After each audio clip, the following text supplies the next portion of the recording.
tandem bike namin, habang nag-ride kami ng tandem bike, ang mga tao parang na-amaze sila, parang nag-enjoy sila kasi parang first time nila nakakita ng tandem bike. So during our ride, napadaan kami sa simbahan. So sabi ko sa misis ko, kay Bernice, na why not na mag tandem bike for a cause. Sabi ko para mag-improve yung ating simbahan habang kino-construct pa kasi hindi pa tapos. So nag-start kami mag mountain bike for a cause mula Apari hanggang makarating kami ng Coronadal City. So yun ang nag-start kami. That was April 18 until May 10 of 2015. Yung anak namin very supportive. There's a communication kung kamusta na kami. Some relatives nag-aano rin, communicate kung okay pa daw kami o ano. Kasi talagang long journey. 100 kilometers per day ang ang mountain bike namin. And our relatives and friends nagsusupport sa amin through giving their donation para sa simbahan and para din sa St. Lawrence Kalinga Orphanage. Sa end ng trip namin, we were able to raise 1.5 million for the church and almost 200,000 for St. Lawrence Kalinga Orphanage.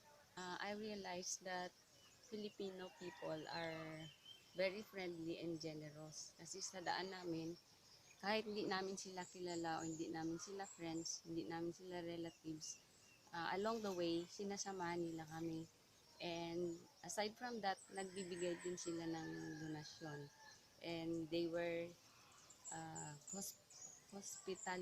Hospitable. hospitable sa amin kasi dinadala nila kami sa mga lugar na kung ano yung magandang lugar sa places nila.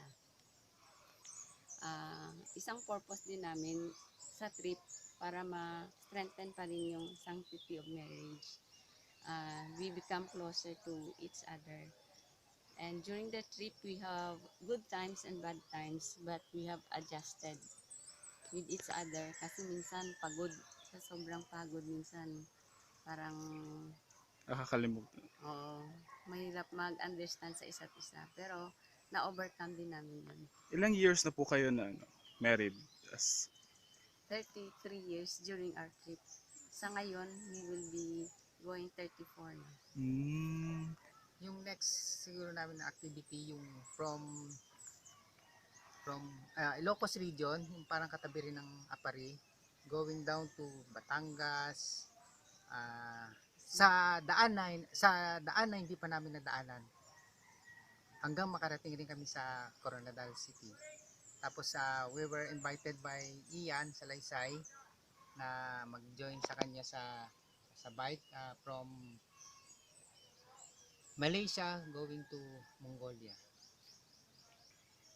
Sa akin, maganda kung we have the purpose una para yun ang mag-motivate sa atin na patuloy na hanggang marating natin yung goal natin. And also,